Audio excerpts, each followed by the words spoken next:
Hey, it's Mark here, and welcome to the next edition of the Employee Survival Guide, where I tell you, as always, what your employer does definitely not want you to know about, and a lot more. Welcome to another episode of the Employee Survival Guide, produced by employment attorney Mark Carey. I want you to just imagine something for a second. Okay. Imagine you are tasked with building a multi-million-dollar business division entirely from scratch. Like, you architect the strategy, you set up the manufacturing, you build the client base, and you just generate undeniable revenue. Right, a total success story. Exactly. You receive glowing industry-wide praise, but then right at the peak of your success, you discover that the executive suite thinks you're just not, one of the boys. Oh, wow. Yeah. So they quietly hire a man to replace you while making you train him. Honestly, it sounds like the plot of a corporate thriller. But unfortunately, it is a very real, highly documented pattern in the business world. Yeah. We tend to operate under the assumption that merit and, undeniable financial results offer a shield against bias. The belief is that if you generate enough money, the company will protect you. Right, because money talks. Exactly. Yeah. But as we were about to see, sometimes building the empire is precisely what makes you a target. Which brings us to the source material we are unpacking today. This is a civil complaint filed just 2 days ago, so June 8, 2026, in the U.S. District Court of New Jersey. Right. We are looking at the lawsuit of Lauren Landolph versus Zydus Pharmaceuticals USA, Inc., and its subsidiary, Zyvis Animal Health, Inc. It's a heavy one. It really is. Our mission today is to analyze the alleged anatomy of sex discrimination, corporate retaliation, and what the law calls a constructive discharge operating at the absolute highest levels of executive leadership. Yeah, and when we examine this complaint, we are not just looking at a single employee's isolated bad experience. I don't know at all. We're looking at a masterclass in how systemic bias allegedly operates structurally within a massive corporation. Yeah, the timeline is it's wild. Yeah. It really is. The filing presents a step-by-step breakdown of how a company can take a star performer and systematically dismantle their authority, their confidence, and ultimately their career, all while attempting to maintain this facade of standard corporate restructuring. So to really understand the mechanics of this alleged treatment, we have to establish the baseline of Lauren Landolph's actual value to this company, because it's huge. Oh, absolutely. According to the filing, Landolph was brought on full-time in November 2018, and her mandate was basically to build Zyvet. Right. This was Zydus's brand new foray into animal health, specifically like generic pharmaceuticals for animals. And she wasn't just managing an existing portfolio. No, she was building it from the ground up. Literally from nothing. The financials, the revenue models, the cost structure, profitability, pricing strategies, portfolio expansion, all of it. The scope of her responsibility was just massive. I mean, the company itself even admitted in an EEOC response that she built this infrastructure. Wow. Yeah. She was handling everything from establishing a dedicated manufacturing facility in India to actually navigating the complex regulatory pathways to get these pharmaceutical products into the U.S. market. And the documentation of her success is what makes the subsequent events so jarring to read. I mean, the chairman of exactly this board, Joe Renner, nominated her for the Feather in Her Cap Award. That's a huge deal. Yeah. In his nomination, he explicitly stated that this successful global effort was led directly by her, calling her work nothing short of amazing. And it wasn't just him. Right. A colleague in India, Dr. Kunal Chitnis, wrote that he personally credited her for building a successful business from the ground up when the organization previously had, limited understanding of the U.S. animal health space. So her competence is just an undisputed fact in this narrative. Completely undisputed. But, and here's where it gets crazy, despite building the entire division and generating the revenue, she was kept at the title of Associate Vice President. Yeah. Now, Associate VP might sound like a prestigious title in a vacuum, but context is everything in a corporate hierarchy. Oh, absolutely. According to the complaint, out of 28 total global business unit heads, she was the first and only female. The only one. The only one. And she was the only one who wasn't given a president, executive VP, or VP title. It's like being asked to architect and build a mansion, but when it's finished, management tells you that you're only allowed to live in the garden shed. That is a perfect analogy. I'm reading this and wondering about the underlying motive here. Like, did they cap her title because they genuinely didn't trust her leadership long term? Or did they cap it specifically so they wouldn't have to pay her the executive equity, the bonuses, and the profit sharing that comes with a full VP or president title. Well, saving money on executive compensation is always a factor for a corporation, sure. But capping a title like this usually speaks to a deeper, more systemic issue of institutional authority. In many corporate cultures, women are permitted to be the hard workers. The organizers, the builders. They are allowed to do the labor of a president. Right. But the prestigious titles, the presidencies, the upper echelon VP roles, those are subconsciously reserved for the boys' club. Wow. Granting her the title of president or executive VP wouldn't just cost them more money, it would give her a seat at the highest table. It gives her actual power. Exactly. Voting power, unassailable authority, and peer status with the male executives. The company was perfectly happy to reap the financial rewards of her labor, but they were unwilling to grant her the institutional power that mathematically and logically should have accompanied it. And that structural inequality really sets the stage for the daily environment she was forced to navigate. Yeah, it gets much worse. The lawsuit details some truly jarring comments from male executives. They allegedly told her she was too thin and that men didn't find thin women attractive. Which is just insane, right? They commented that it was odd she wasn't married and didn't have children. One male executive allegedly even called her unfit to run a business and claimed she didn't understand finance. Which is absurd considering she built the financial structure of her entire division. Exactly. So why use the specific type of language? Why focus on her weight and her marital status instead of just criticizing her work? Because criticizing her work wouldn't hold up to scrutiny. The numbers prove she was excellent at her job. That makes sense. Telling a female executive she is too thin or questioning her marital status operates as a specific mechanism of marginalization. It is designed to reduce a highly competent business leader down to her physical appearance and her domestic status. It's just a power play. Exactly. By focusing on her physical attractiveness to men or her lack of children, the male executives are essentially saying, "We do not view you as a business peer. We view you through the lens of traditional gender roles." Wow. It's a method of asserting dominance. It shifts the conversation away from her multi-million-dollar revenue generation and forces her onto a playing field where she is constantly being judged on her compliance with male expectations. And that dominance display wasn't just verbal either. In August 2023, there was an international leadership trip, and Landolph, again, the only female business unit was entirely excluded. Just left off the invite list. Only the male leaders went. This level of exclusion is so overt that Landolph naturally goes to human resources. She takes this to Cheryl Alafoge, the VP of HR. Right. And the interaction described in the complaint is staggering. Alafoge explicitly tells Landolph that the company has a sexist culture. She admits it out loud? Yes. She admits that Landolph is being denied promotions because she is a woman, and later actually uses the phrase, "because you are a girl." Unbelievable. She even tells Landolph that she herself feels like a victim of sex discrimination at the company. This is what we often call the HR paradox. Okay, wait, I have to ask about this. How does that paradox actually function? Because on paper, human resources exist to enforce the law and protect employees. Right. On paper. How does a vice president of human resources acknowledge the sexism out loud, admit it's the reason a star employee is being held back, but seemingly do nothing to stop it? She instead just tells her to fight doubly hard. Well, the misconception is that human resources acts as a union or a shield for the employee. In reality, HR functions primarily to mitigate liability and protect the executive suite. So they're protecting the company from the employees. Exactly. When a culture of discrimination is top-down, when it involves the CEO and the highest-ranking officers, HR leaders often find themselves acting as buffers rather than enforcers. Ah, I see. Alafoge telling Landolph to fight doubly hard wasn't a pep talk. It was a calculated risk management strategy.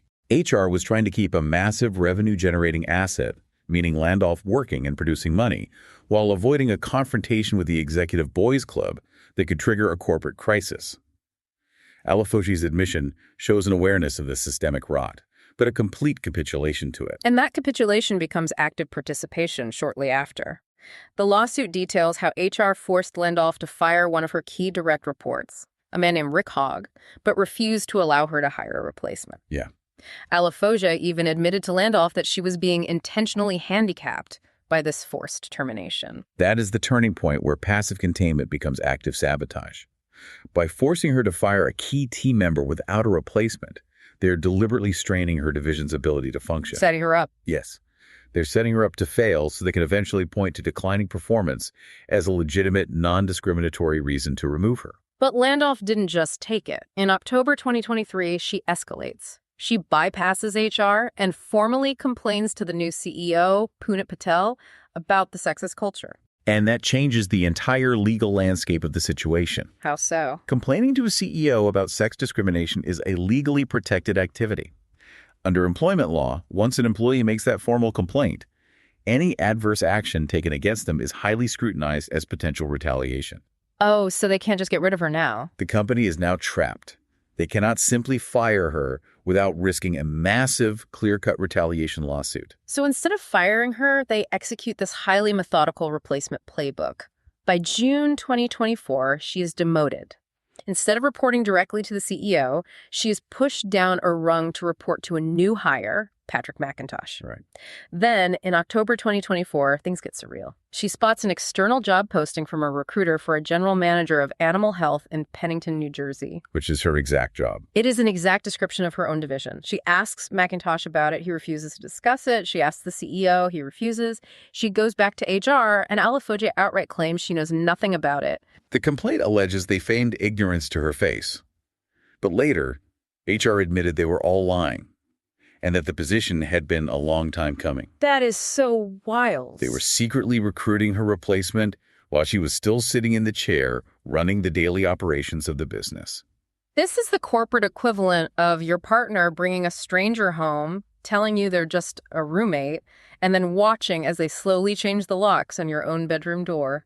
That is exactly what it feels like. It's like a game of corporate chess where they couldn't capture the queen without losing the game, so instead they just started slowly shrinking the board. Wow. They removed her pieces, took away her legal moves until she had literally no squares left to step on. She didn't lose the game, they just made it impossible to play. That is terrifying. That is the exact mechanism of corporate marginalization. She even applied for that general manager role, since it would have technically been the promotion to the title she deserved all along. Did they even interview her? The company ignores her application entirely. In December 2024, they bring in Tom Forte, an external male candidate. They make him the general manager. They allegedly pay him more than her, and they make him her direct boss. And Forte's arrival is where the shrinking of the chessboard becomes so aggressive. He immediately begins taking over her duties. He communicates directly with her direct reports, completely bypassing her authority. Typical playbook. He excludes her from dinners with male colleagues. He cancels her presentations. And then, according to the complaint, he delivers the ultimate insult. Yeah, this part is hard to read. He allegedly tells the team she built that her prior leadership was like a toddler walking around shitting its pants, and that he was brought in to clean it up. We have to analyze the specific psychology of that comment. Calling a female founder and division head a toddler is a deliberate act of infantilization. It's so demeaning. It is the ultimate erasure of her competence. He isn't just taking her job. He is rewriting the history of her success, framing her multi-million-dollar division as a mess that only a male executive could fix. It is psychological warfare designed to strip away her professional dignity so thoroughly that she will break and leave voluntarily. The company was likely hoping she would just quit, but instead she trapped them again. By March 14th, 2025, Landolph realizes the internal avenues are completely broken. So she formally files a charge with the EEOC, the Equal Employment Opportunity Commission. Filing an EEOC charge is the nuclear option in employment disputes. It's a big deal. It means you are putting the federal government on notice that your employer is violating civil rights laws. The EEOC begins an investigation. And how does the company react to that? Once that charge is filed, the company's legal department knows that any change in her employment status will be viewed by federal investigators as direct punitive retaliation. So the company is completely paralyzed. And that legal standoff is exactly what created the chronic, inescapable stress that inevitably broke her physical health. The lawsuit notes that Landolph suffers from lupus, an autoimmune disease. Right, which is heavily affected by stress. Exactly. The unrelenting anxiety of this hostile environment caused a severe exacerbation of her illness. She has no choice but to take protected medical leave under the FMLA, the Family and Medical Leave Act. The FMLA is a federal law designed specifically to protect an employee's job and benefits when they need to step away for a serious health condition. So they have to hold her job. The law mandates that when the employee returns, they must be restored to their original job or an equivalent one. It is meant to be a safe harbor. But Zytis allegedly turns that safe harbor into a weapon. While she is out on protected medical leave, trying to recover from a flare-up caused by their behavior, the company cuts off her email access. Yep. They literally lock her out of the system. And when she asks why, they essentially say, well, you hired a lawyer, so we can't talk to you. Which is a deliberate misapplication of how legal representation works. They can't do that. A company cannot cut off the systems an employee needs to do their job just because they have retained counsel, especially while they are on FMLA leave. Locking her out is a massive punitive signal. It tells the employee, you are no longer part of this organization. Wow. Yeah. And the climax of this entire saga happens the day she tries to come back. It's brutal.